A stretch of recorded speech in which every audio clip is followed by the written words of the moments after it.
usually people at the end of our lives don't regret things we've done. We regret the things we haven't done, which I think is so true. Like, I don't really think of any regrets I have in my life, but I think the things I didn't do, like, why didn't I start this earlier? Like, why didn't I just start? Like, what was I waiting for? What was I thinking? Start now. Start right away. If there's any interest that you have in doing it, jump in, know that it's not going to be perfect, but not starting is what you'll regret if you don't. Welcome to Second Verse, the podcast for artists reclaiming their passion, rewriting their story, and stepping into the spotlight of their second acts. I'm your host, Becky Boyland, singer-songwriter and StoryBrand certified brand messaging expert. Today's guest brings together two worlds you don't often see in the same sentence: FBI special agent and production music composer. Tia Hoffer's psychology degree took her into clinical practice, but a martial arts black belt led her to a high-stakes, high-pressure federal law enforcement career. But she always felt the pull of creative work. After retiring, her lifelong love of music sparked curiosity, followed by a few online classes and a mindset shift that resulted in a blossoming music career. Now she's composing for film, TV, and media with a beautifully unconventional story of what it means to pursue creative work on your own terms. Her unique life experience has given her rare insight into the emotional world of others, and she now channels that sensitivity into moving and even cathartic compositions. This episode is full of hard-earned wisdom, how to start imperfectly, how to protect your creative energy, and how it's never too late to return to your music dream. Let's dive in to Tia's Second Verse. Welcome, Tia. Thank you for being on Second Verse. Thanks, Becky. Appreciate it. Thanks for inviting me. This is really an exciting opportunity. What drew you to music as a kid? What was music like for you growing up? So music was always part of our family. My dad would sing to us at night. And early on, I started playing flute. I loved the flute. I was in orchestras. And then we took piano. I started writing songs when I was about 16. And I've just been writing ever since. So I love to write songs. It's very just, obviously all the emotions and things that you can put in there was a good therapeutic exercise for me. So I enjoyed doing that. So music was always there. But in terms of actually being a career, I didn't realize how many different opportunities music had available. It wasn't just being an artist. It was a lot of other things. But at some point, wanted to learn taiko. My mom is Japanese. So taiko is a Japanese drumming. You've probably seen those big, huge drums. Yes. A whole group of folks. So it was very much tied to martial arts, which I was taking at the time as well. So it felt like martial arts and music combined, which I loved. I performed in a group for a few years doing that in Los Angeles, which was great. And then I just always found the music people wherever I worked. There was always some folks who played guitar or bass, and we'd always get together and start playing music and sometimes writing together or playing cover tunes. But it was always a part of my life. I bought my first car by playing in this 90s cover band. So I was the only girl. I was underage. I'd have to sit in the kitchen, but they paid me and I was able to purchase my first car, which was exciting. So yeah, music has always been a part of my life, but wasn't my career. So that's what was very different. So you had just a teeny tiny little bit of a career there to get a car out of it. Yeah, exactly. That's pretty great. I know the most money I made in music was that, but that wasn't the main focus. I always was told, oh, no, you need a job. How are you going to actually make money and support yourself? So it was always on the side, but it was always really important. So it's amazing really how that is the default mode for anyone who's giving recommendations to artists growing up. What you're doing is great, but it's not going to be a job. As much as we see of art and music all around us, that's just the way we still view it as, but that's not really a serious thing. I know. Yeah, it is too bad. And I have to say, I really respect the people who just say, this is my love, I'm going to do this. And they just commit to it 100%, right? They don't do the other jobs, maybe little things just to pay the bills, but they know that's their dream and they go for it. So I have tremendous respect for that. And it was one of the things where I was like, oh, I didn't even know you could choose that. Like, oh, is that a choice? And all the different options, right? You don't even have to just be a live performing artist. There's other things. And in my personality, I'm pretty much a shy, introverted side of the continuum. So because of that, I think the performing piece of it. I loved the creative part, the writing, singing, and playing music, but the actual performing part of it wasn't really natural to me. So it was like, no, that probably isn't a great fit for me. I think a lot of artists or prospective artists would be surprised at the opportunities that are out there that go way beyond that. So that's absolutely true. It's lots they don't talk about when we're trying to pick our careers in high school, but there are just so many more opportunities. Right. I know. You wish there was a little bit more of that in terms of saying, hey, you can make money doing these things along with creating music that might take longer to get to the point you want to be. But yes, I wasn't aware of those things either. So something to promote in the future. Yes, indeed. But you did have a fascinating career. So talk about the career that you had before you came back to music. Sure. Yeah. So I always loved psychology and loved trying to figure out, why people do what they do and how are people feeling. And that was just very natural to me. So that's why I fell into it. I became a psychologist and worked with children, adolescents, college age students, and also worked in the jail with inmates. So all of that was really, really interesting, really fascinating. And then I started taking martial arts, as I had mentioned, and it's a Korean form called Hapkido in Los Angeles. And that really brought me to meet people who are in the FBI. So they said, there's a lot of psychology applications in the FBI. And I'm really? Besides, interviewing, interrogations, there's also profiling, which I think a lot of people have heard about because of Criminal Minds, right? That kind of brought it to the forefront. So people always tease me about, oh, you want to be a profiler? But that really did apply, coming together the psychological piece of it and really trying to understand why people commit these crimes. Why are some people violent? And really understand how to investigate and prosecute individuals who commit those crimes. Instead of meeting with the person individually and assessing them, you're assessing a crime scene or a situation where the crime has been committed, who would have done this type of crime, and helping law enforcement to find those folks and for the FBI. So it was a great job. I really enjoyed the work. You could do research, which I loved, and a combined psychology too.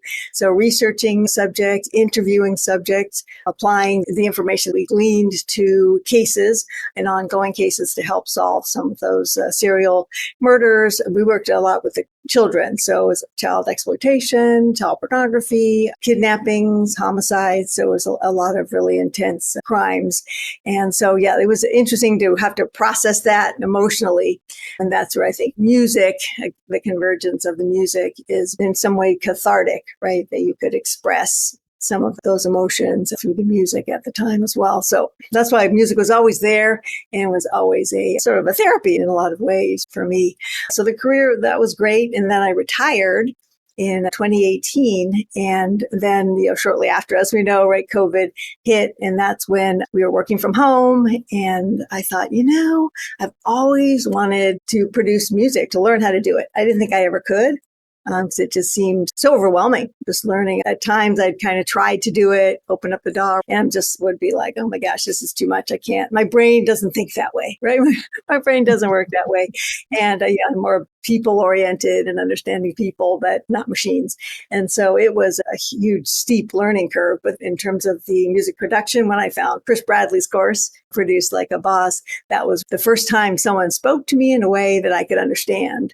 Like, oh, that's what you mean. Oh, how to do that. And it takes you step by step to understand how to produce the music. So that was really eye-opening and I loved it. And I just jumped in and all of a sudden things were coming together in terms of the music and how important it was to produce your own music because it was your vision, your emotions, and trying to find the ways to express that through the music was my own. I had other people try and produce some things and some I liked and some were like, I didn't really care for that, but I couldn't express how I wanted it to be different to fit what I was envisioning or experiencing. So it was so wonderful to be able to do that. But it was hard. It was really, really a steep learning curve. And then Chris brought me to meet Gabriel Candiani and the production music masterclass.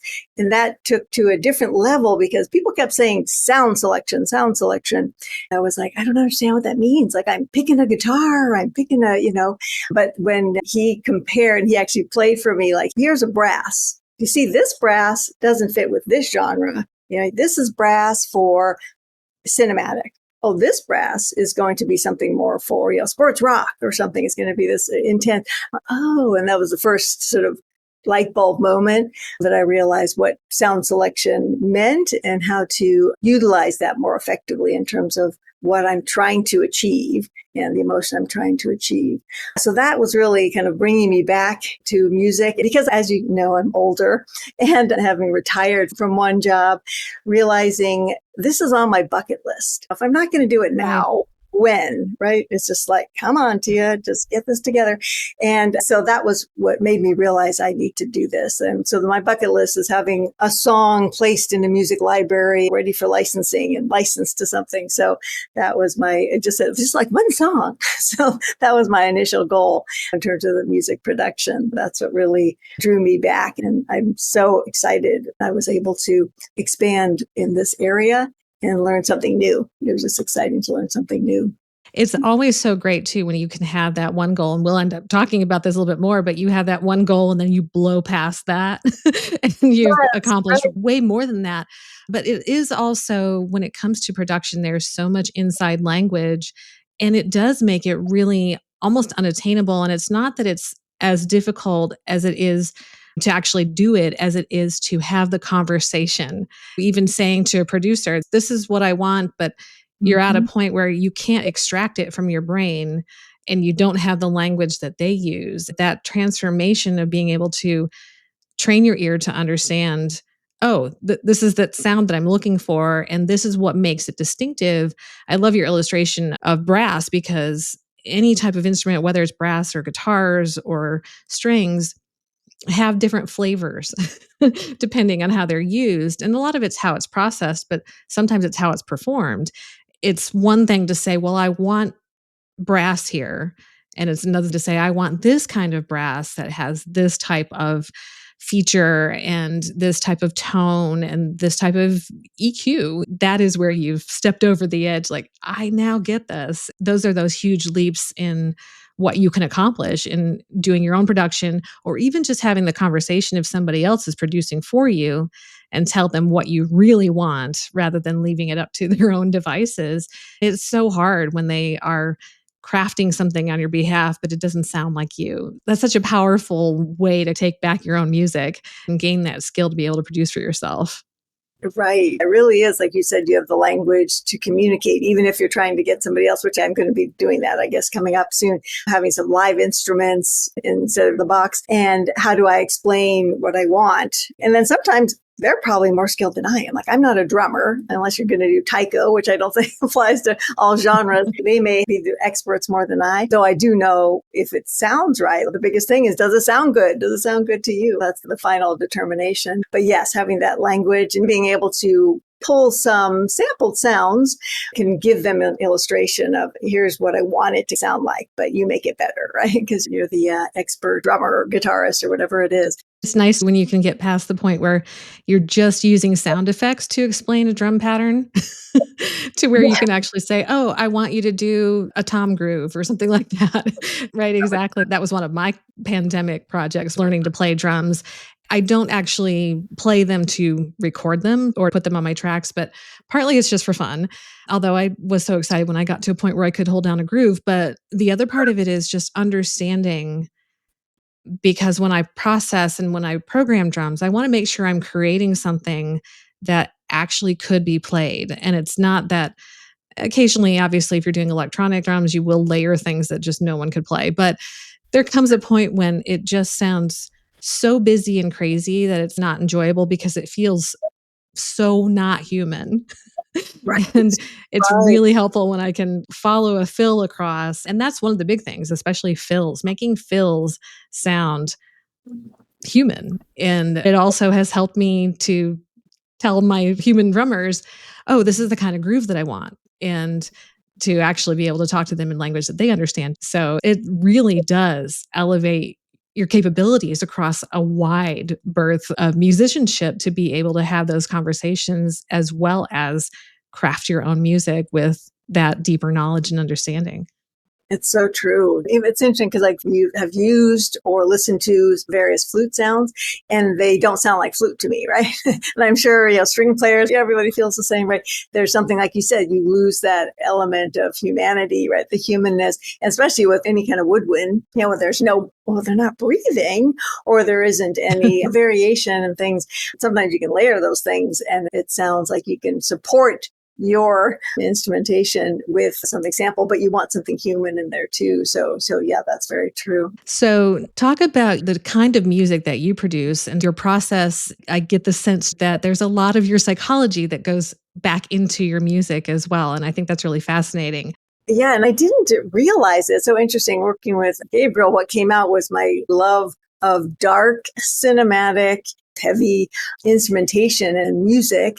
I created this creepy Christmas album that was placed with Gabriel at Warner Chapel. It came very naturally to me and I really enjoyed it. I'm like, that's so not me. Like people I don't think would see me that way. And I realized in some ways it was a purging of what I've taken in through my career. Working in psychology, you're dealing with trauma, you're dealing with depression, anxiety, just very, crises, very heavy topics. People don't come to therapy when they're happy and, life is going well, right? So usually there's different challenges. And then, my FBI work was very heavy in terms of, like we talked about, homicides and just really the darkest parts of humanity and how people treat others sometimes. And I think that was being purged and is being purged through the dark songs, dark pop songs, cinematic songs. It feels good to do that. It feels very much like I'm releasing some of those. So yeah, I didn't realize that. And then when it was so like, this feels very natural for me to do it. And it was sort of a weird fit for me, but I've really enjoyed that. And then I've collaborated with Paul Harris, Gabriel, and also with Chris. And we've done EDM, which was really completely out of my comfort zone. That was fun. And those songs have been placed in another library. We've done some promo pop and every so often try and do happy songs. That's my challenge. It's like, do a happy song. What? And then once I did a song and it was supposed to be a happy child song. And they're like, no, it still sounds more like fantasy. And I'm like, really? And that was the happiest I could be. So I'm hoping that will come to me eventually. But yeah, the happy stuff is my challenge. For some people, that comes naturally, right? For them to do kind of the happy stuff. So that's been the impetus, in terms of some of the current or maybe more recent past things that I've done is more the darker. And I do enjoy that. So hopefully that'll purge away at some point, and then I'll shift into some other things. I'm hoping so. I know for me, I will get in a particular mood or feeling of songs, and just trying to do something else feels so false. And I think breaking through that and then trying something, sometimes I have to just try a song that is absurdly opposite of what I'm feeling and allow it to feel absurd until it starts to find its way. And then I realize, okay, I can do that. But I completely hear you when it comes to these just don't feel right. They don't feel right because you just stick with this because there's a skill and an art and a passion and something that's really great about that. And other times it's just, maybe you got to try something else and it's going to take a minute to feel authentic. Right. And I think sometimes you don't realize, oh, I never thought I would be able to do that genre, right? That it didn't seem like that. I mean, like the EDM stuff was a lot of fun and collaborating with Paul, but I didn't know we could do that, right? So it sort of grows your production chops. To be a good producer, you have to be able to do different genres. That's my goal, to keep focusing on that and learning and not just keep doing the same things, but challenge myself. Maybe it won't work. Maybe it's not going to be genuine. But at least I probably learned every time you do a song, you're learning different skills that will be used. That's never a waste of time. Right? You always learn something that you can apply to different songs, and whether it's mixing or whatever it is. Absolutely. And it comes back to the sounds that you're talking about and being able to select sounds and how they do work in those genres. And then sometimes you also can break the rules, because I know the more that I've worked with electronic music, which I love doing as just a little fun side hobby, and some of those sounds will make their way back into acoustic music. And it just feels good. And of course, sub basses will definitely make their way back into my acoustic music. Those are applicable in a lot of different genres. And I think that sort of makes it more unique. right? That it's not just one genre that you might kind of bring in. Those elements would probably make you sound like, oh, this is new. This sounds really innovative, right? Instead of the same old stuff that people have heard. And it seemed like you can do it to a point. But it's like, oh, wait, I'm confused. What kind of genre is this? You don't want to go too far, but it's just something, little elements that come in that make it kind of interesting. So yeah, that's a good point. So now I'm exploring a punkish type of album. So that's going to be new. Maybe it's punk pop or something. It's not like true punk, but that is challenging me as well. That sounds fascinating. It's fun to try really different things and break down the rules of what makes that genre a genre. But it's very interesting in this age because genres are not as separated out as they were when we were growing up. Yeah. And we don't have radio stations that have such dedicated formats. They may say they have a format, but the music breadth is so much greater than it was that I remember. Sometimes that's good news, bad news, I think. But overall, it's really exciting that there are so many different types of things that can intermingle. It does make it very hard to pin it down. What is this? What is this music? It's great, but what is it? I know that was a challenge when I first started. They'd say you should use references like this. My song sounds like this person or that person. Even vocally, who do you sound like? I don't really know. So that was always a challenge for me to figure that out. But I think that's where, courses, Chris and Gabriel, realizing using reference songs, not to copy them, but to learn from them of what is successful. What are the sound selections like we talked about? What is the structure, the math, right? And I know people say it should be authentic music. You shouldn't be writing for sync, but you still have to incorporate some of the needs of sync in terms of placements, right? So that's a challenge too, balancing out those needs, your own emotional, this is what I want to express and this is how I feel, to will this be applicable for use? Will people want to license this? I think that's a challenge too. And it's not either or. But you can't say, well, I'm going to forget about what they need and just do what I want to do. And then you're just, you're being an artist, which is great. But if you want it to also be placed, then you have to incorporate those things. So that's what I'm learning that too. Like, how do you marry those things together in a way that feels genuine to what you're composing, producing? Yeah, it's essentially limiting yourself to a specific box of crayons, whether it's elements of the song itself, the themes and all of those backstories. It still requires an artist's hand. Obviously, there are other tools out there that folks think can create music, but the reality is the best stuff feels artistically human. To be able to put that emotion, heart, creativity, and unique style and still keep it within those parameters to say, this could be beneficial to this particular production if they need this piece of music. But at the same time, I didn't just throw this all together and say, I hope it works for you. I didn't really put any energy or effort into it. And sometimes even when you're just working on something that's so far outside of your own particular style, it's almost a new way to entertain yourself. And then you can enjoy the final finished product. And I know sometimes when I've created something that's way outside my normal stuff, when I go back to it and listen to it, if I haven't heard it in a while, I'm like, oh, wow, that's actually really cool. And then what's even more fun is half the time I don't even remember what instrumentation I used. I don't know what synth is on that. I don't know what that strange sound is. It's just really cool. So it feels like somebody else. So it makes me listen to it like a fan or like just an audience member. And that's just sort of a fun bonus when it's outside of my normal catalog of music. Yes, that is so true. It's interesting just how we create, right? Using references, and I use voice memo all the time and just like singing to the phone. But now I sing in some production things, which I never used to do. It's be like the vocal hook, lyrical something. Now it's like, oh, here's a drum pattern that I like. Can I recreate this? That's been really fun to realize that your brain is starting to subconsciously, unconsciously start to filter in through my consciousness. Oh, this is a production ideas, or this hits the mood I'm trying to achieve, or something like that, right? To add to things. And it can sometimes be the creation of the start of a song, right? Just that little phrase or something that I'm singing in that's more of an instrumentation more than it is the vocal melody.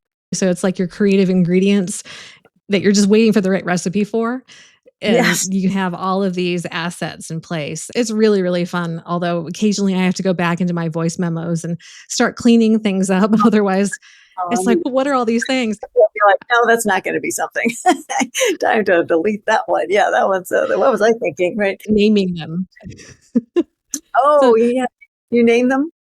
Categorizing. And I found out probably a couple of years ago that you can make subfolders, which was very helpful because I started doing acoustic guitar hooks and I thought I need to put these all together so that I can find them readily.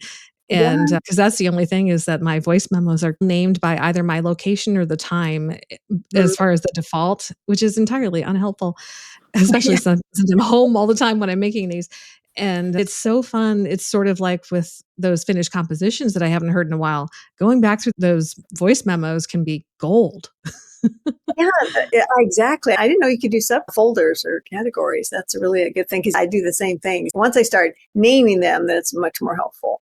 But if it's just a little hook or something of instrumentation, then it's like instrumentation 1, 2, unless you go through all of them. So yeah, that's a good idea. Another project to put on. Yeah, it's true. A nice thing to go back periodically to just, every month to go back and start to listen back through and see what you forgot you recorded that is going to be the start of something big.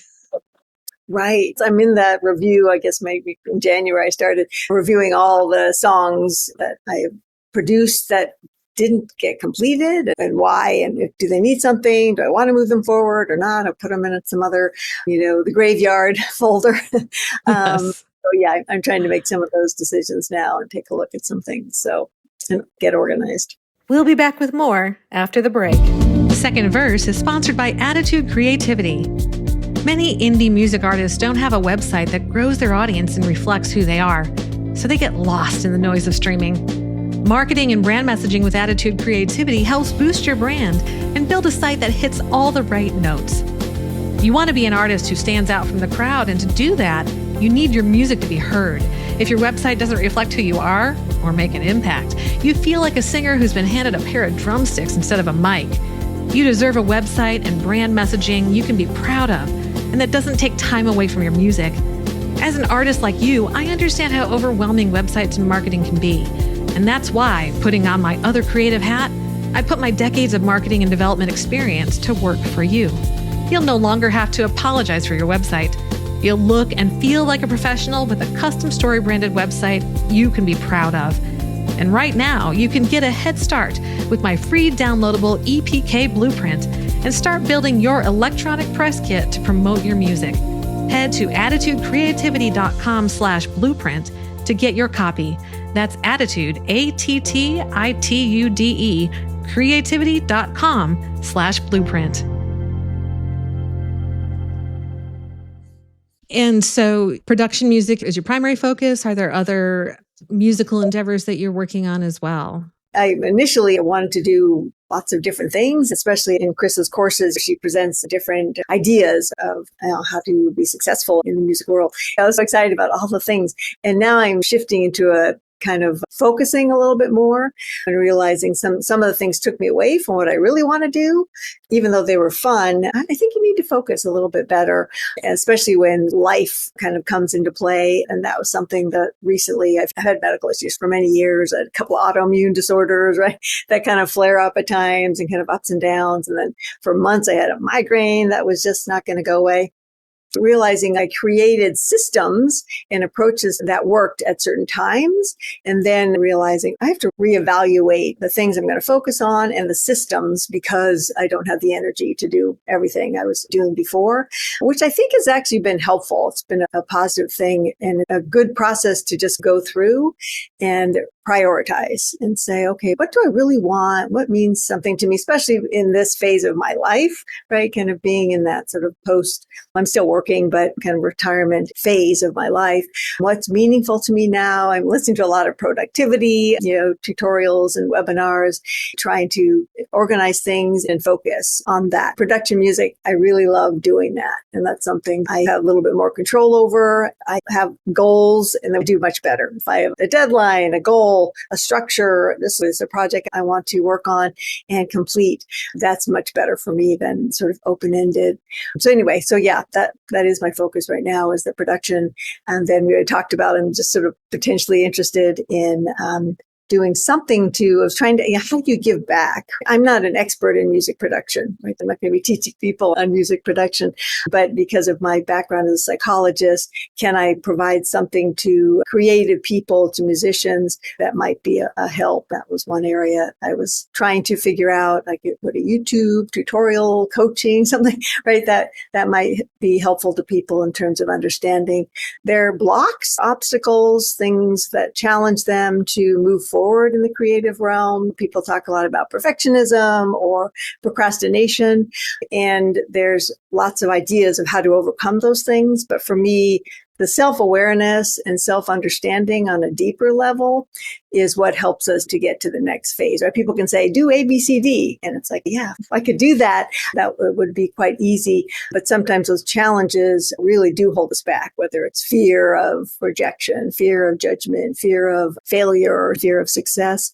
Those fears become very prevalent for some people and become difficult blocks to overcome and let go of. So I'm thinking about those things. I'm not quite sure yet. But for me, the focus is going to be the music production and continuing to move forward and learn. That's so incredibly powerful, because going back to being able to focus on the thing that you know is going to be the best approach for you, best process, it's very easy for the shiny object syndrome to be another factor for a lot of musicians, because there are a lot of things we can do. Should we do them all? And we can't do them all. No one can do them all the time. You may be able to do them sequentially, but that's going to take a long, long, long, long time. Multitasking, right? Your brain doesn't multitask. You just shifting. It feels like you're multitasking, but you're still doing one thing or another. So, yeah, I think the guilt around the concept that we were told for so long that was a virtue and that was a valuable thing. And it wasn't until I realized that I'm terrible at context switching and recovering from that. It's very freeing to realize that's not good for anybody to do that. But it also, I realized just the emotional effects and trying to get into another project and switch gears when I would get interrupted with things that weren't consequential. There just wasn't value to that. It would surprise me how much that would irritate me until I realized I was on a roll and I got interrupted. And so I was in a flow state, and it wasn't even necessarily a creative situation, but just being able to be very focused in doing what I needed to do. It wasn't the interruption that was the problem. It was coming all the way back around and figuring out where I was and what I was doing to get back into that level of productivity.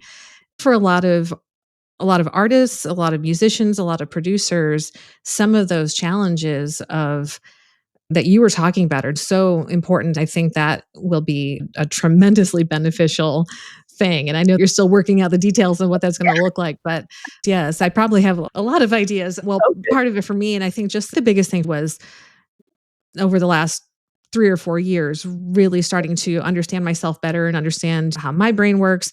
I recently was diagnosed with ADHD, and growing up as a girl in the 80s, that was never going to get diagnosed.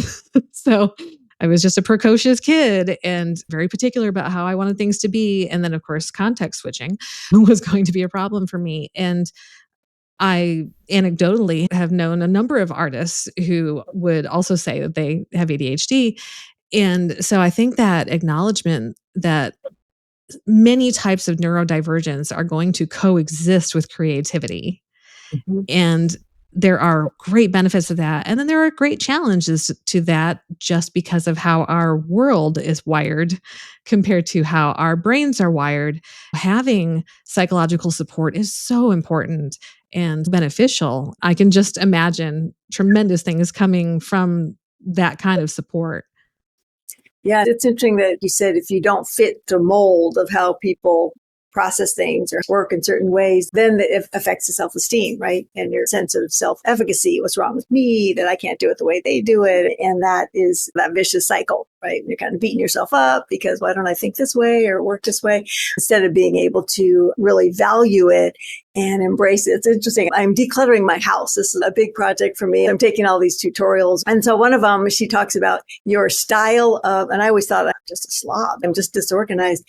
Then she said there, she calls them butterflies, that if you're a macro organizer and a visual organizer, and that's me, right? If I don't see it, it doesn't exist. And so now I realize, oh, you have to have things out, but you have to have them out in an organized way. Instead of me trying to fit into the mold of how most organization is, I'm like, no, I have to make it so it fits for how I am, who I am, and how I think and those things.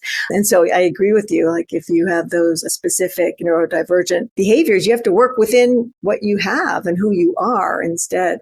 But I think the impact on that, because of society's expectation of you have to be like everybody else or something's wrong with you, can be very detrimental and long-standing. It's not easy to kind of say, nope, that's it. I'm not going to listen to what people say.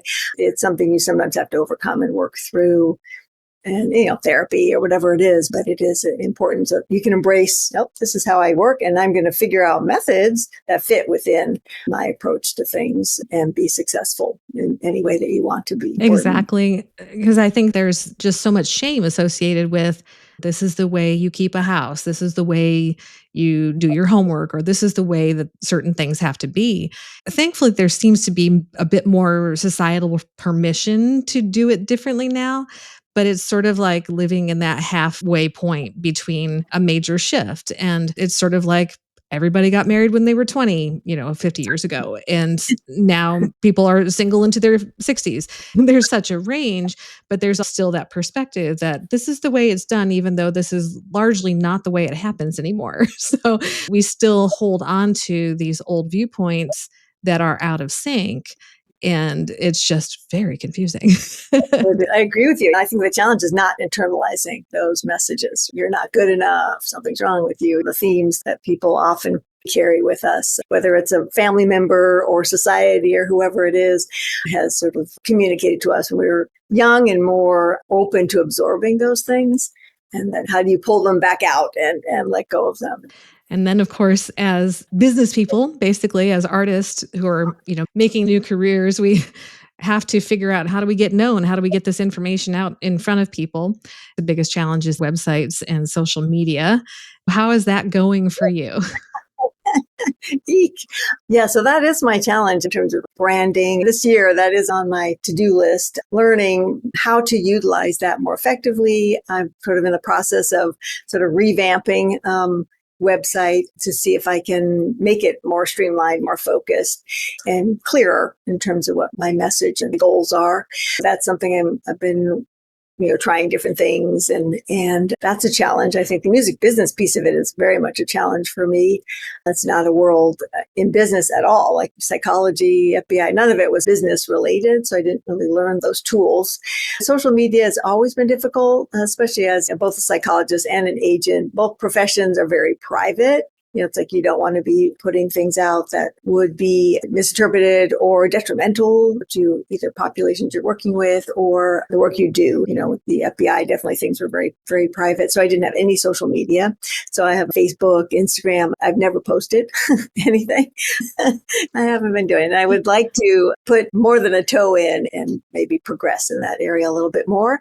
But I don't know what that means. So I know there's some posts, 2-3 times a week, and that's never going to happen. I know that's not going to be my focus, but how can you kind of be in the middle and have it be effective is one of the questions that I'm trying to explore. Right. And a lot of the challenges are that everyone has a recommendation and it's a lot of messages out there, a lot of confusion. And particularly for artists where they have to have various profiles and streaming platforms and all these different things, often are told, well, don't worry about it as long as you have social media or as long as you have a link tree, people can find that one thing. But there's no way to control your own story. That's a big challenge for those who have so many links and really need a centralized location that they control, especially for producers and musicians in this type of space of production music. The audience you're trying to reach is a little different. And at the same time, you still have that opportunity to reach just that general consumer as well, because you can still bring them into the fold, and share about your story, but also meet them at their story because they're coming to you because there's something that they're connecting with about you and about your music. So ultimately, that website is home base. Yeah. That website is where you can control that story. And if any of the social media platforms goes away tomorrow, you're still able to, attract, draw in, connect with your audience, whether it is also the consumer or producers and someone who's working on a film or TV show and wants to find where they can license your music. Yeah. And at the same time, because you are pursuing that path, your social media is going to look a little different because it's still that great opportunity to make that personal connection and then draw folks back. But the biggest thing is a consistency of some sort. We have patterns. And when your audience starts to recognize your pattern, that, okay, she's going to show up and she's going to be consistent and it's going to be once a week. It doesn't have to be 12 times a day or whatever the crazy numbers are now. No, but it can be really daunting and overwhelming because there are no rules and then like tons of rules. Ultimately, people want to know that they can trust that you're going to show up on some kind of pattern that they start to recognize, and that what you offer has that value that keeps them coming back. And then they want to know more. They want to connect. They want to be part of your orbit and keep up with what you're doing. And that's where that can continue to grow because you are guiding them through whatever it is that they're looking for in life, whether it's entertainment or encouragement with that psychological impact and cathartic experience they get from your music. And so it's really just a progressive development of relationship in a number of different ways. When they see that she's consistent and I know that I can show up to her website and get all the information that I need there, that's going to produce fruit over time. Yeah, I like the way you said that about just some consistency, whatever that consistency is, you said it, and then you just keep doing that, which seems much more manageable than some, like you said, some people are saying, how many times, and it's just like, well, that would be your full-time job. When do you have time to create things? It seems a little overwhelming. I'm part of LinkedIn as a psychologist, right? You can only have one profile. So I thought about, well, maybe I should shift it over and just do the music. That's kind of what I want to do. And I don't know what that would mean in terms of confusing people or not. But like you said, if you can combine or integrate those things, and that's where I think would be the value or the power of how do you integrate those things. And like we talked about, presenting your story that people, that might make them interested in some way, but unless you're giving them something else, that they can use that seems more applicable to their life, then that's not sufficient. You have to give more. So yes, that's what I'm trying to figure out. How do you integrate all those things together to be a more powerful brand? And then also, especially if you're doing music production and not really artist work, some people still want where do I find you on Spotify and how do I listen to your music? And that is another area in terms of the marketing that is important too. Yeah. And the challenge, of course, with that is the licensing issues that you can run into. But when you do have an opportunity to have some of that information in a streaming platform, it's really great. But that's where at least you can say, you know what, go to my website because this is the type of music that I create for these purposes. But here's what you can do on LinkedIn. This is bonus tip. Because you have a brand name, you can create a page. So if you create a business page, then you have some place to send people that will still have you as the principal figure of that company, but it will allow you then to be a little bit broader in your personal profile where you can say, I am this, but I'm also this. But it also will be like, and I work here, and even though you own it, there still can be that little bit of differentiation. It gives you one more hyperlink, really, in addition to having some of that information and a basic summary show up. That way you don't have to completely abandon everything. You have different opportunities to point people to more information. And then, of course, always sending them back to home base, to the website. Yes, exactly. The website. That's a great suggestion in terms of that. So I've been trying to just create some content about what I want to do if I was making, and luckily because I don't post a lot or anything in LinkedIn, there's hardly anything in there, right? So it's not like, oh, I have to change everything over. I can actually just start adding things that I haven't at this point done. So yeah, great suggestion. And it'll be a great place to go ahead and keep sharing about that vision that you have for helping artists. I think that's going to be so exciting. I can't wait to hear more and follow your journey as you continue down that path, because that absolutely resonates for me. And I think that's going to be a very powerful thing. Oh, thanks so much. Well, that's, really, that's helpful to hear that. And then it puts me into a little accountability, doesn't it? There you go. So I got to do something about it. Absolutely. So for those who are finding themselves, maybe retiring from a career and have always wanted to be an artist or be a musician or a producer, what's your advice for them? Yeah. So I think usually people at the end of our lives don't regret things we've done. We regret the things we haven't done, which I think is so true. Like I don't really think of any regrets I have in my life. At the time, those were the decisions I made, the direction I went, and I learned a lot. So no regrets. But I think that is the things I didn't do. Like, why didn't I start this earlier? Like, why didn't I just start? Like, what was I waiting for? What was I thinking? So I think I would be like, start now. Right? Start right away. If there's any interest that you have in doing it, jump in, know that it's not going to be perfect, but not starting is what you'll regret if you don't. So that's, I think, one piece. And the other is that sort of the baby steps, that feeling of if I'm not great when I start, then I may as well not start.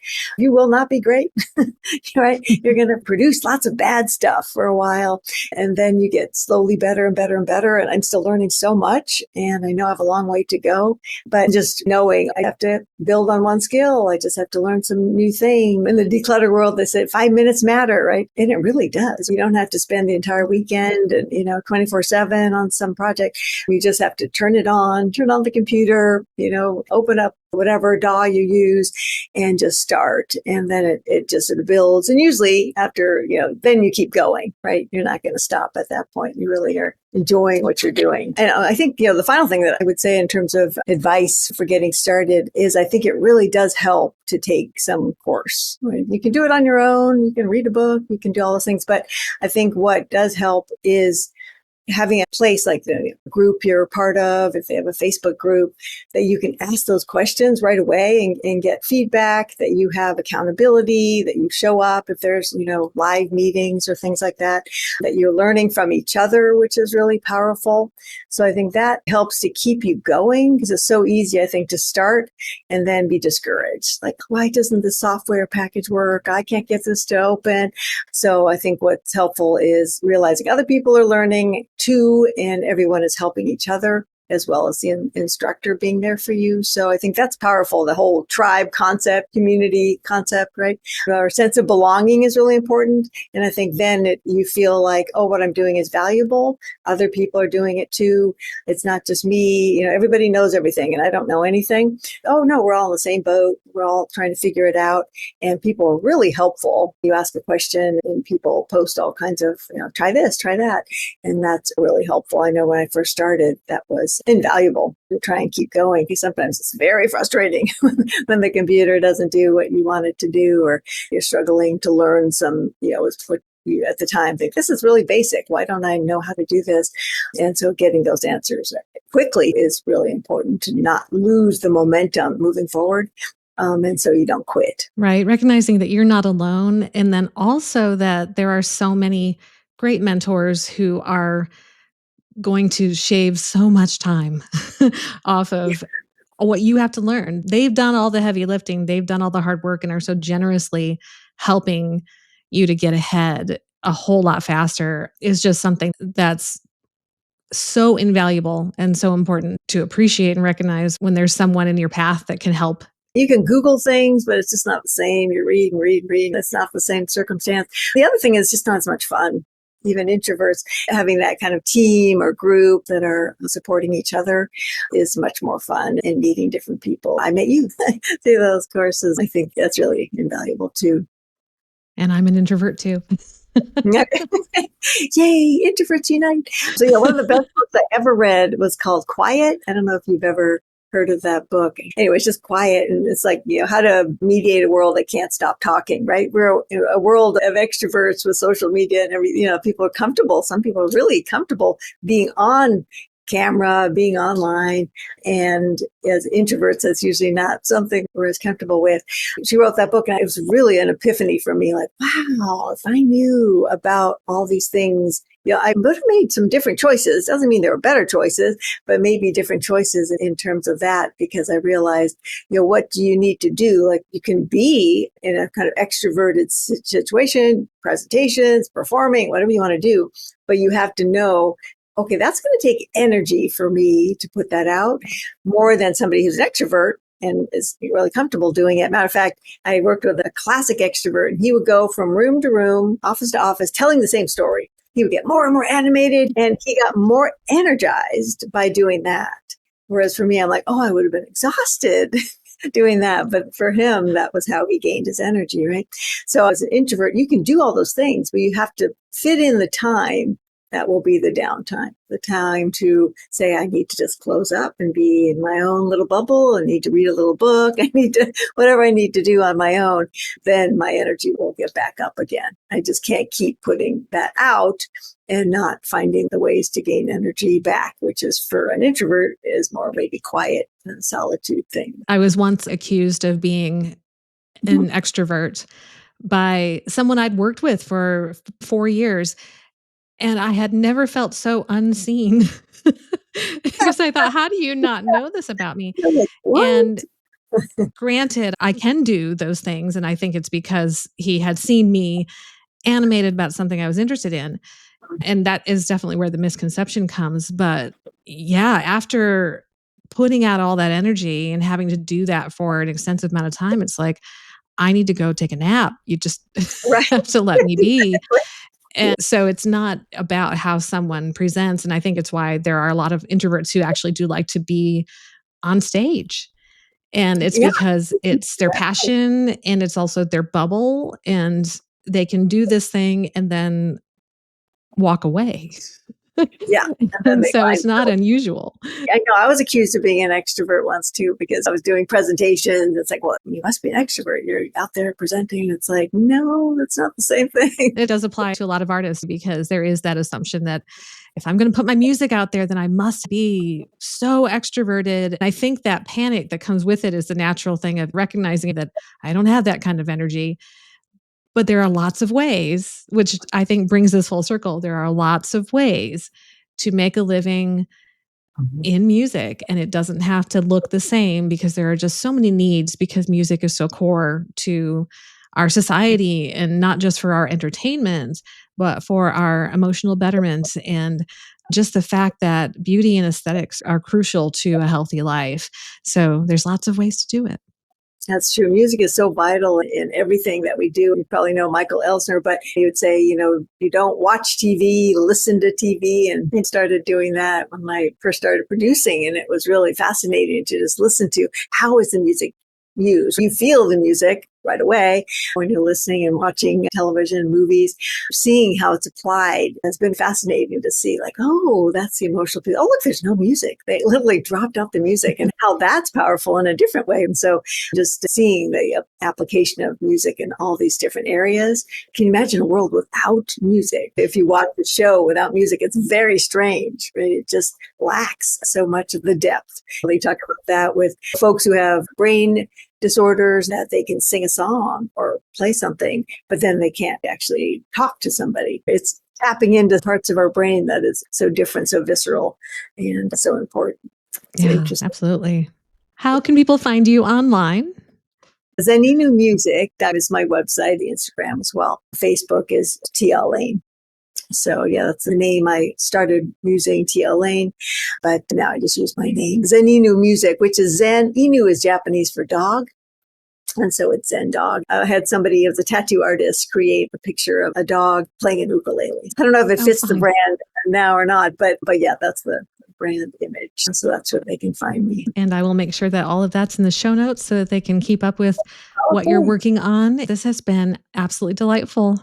Oh, thank you, Becky. I've loved talking with you about all these things, and it's made me really think about where does music fit in and how do we approach these things and the sort of meaningfulness of it. I appreciate the topic. I think it's going to be a great podcast, and a lot of people are going to resonate with the theme. So appreciate you doing the podcast for us. Thank you so much. It's been so great to talk to you. You too. There's so much to take away from Tia's story. From the outside, it might seem like she jumped from one extreme to another. But the truth is, her journey was a steady unfolding of skills, healing, and courage. I love how Tia shared so openly about her creative process, her fascinating career, and the mindset shifts that allowed her to finally dive into music production. One thing that stood out is that reminder that not starting is the real regret. As artists, we often get stuck in thinking we have to be great before we begin. But building skill, just like building a career, is a process, and we can take it step by step. Tia didn't wait for the perfect moment to start composing. She didn't need another formal degree, a professional studio, or even complete confidence. She just took action. So your action step this week, ask yourself, what if you started now? With what you have. Don't wait until you feel ready. Choose one small thing to move your dream forward. Write that chorus, explore that software, submit that pitch. Whether it's developing your skills, nurturing a writing habit, or devoting a quiet hour to explore your own second verse, permission isn't required. And if it is, well, I'm giving you permission. Now, if clarity is part of your hurdle, especially around your artist brand or creative presence, visit attitudecreativity.com. That's where I help indie artists build their message and website so their next step feels more transparent.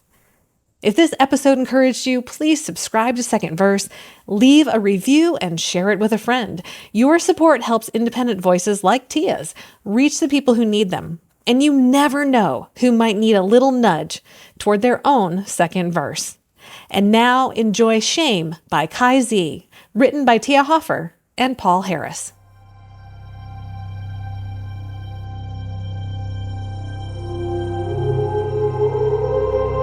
Black bag carried down to the bus stop. No one suspects that I'll soon see you all drop. I stare out all I see with my glassy eyes. See the rage I push down till the dog rise. The dog rise, dog rise, dog rise. Everything that I hear must be about me. I give you all of my rage, think it will set me free. Angry and sad, different sides of the same coin.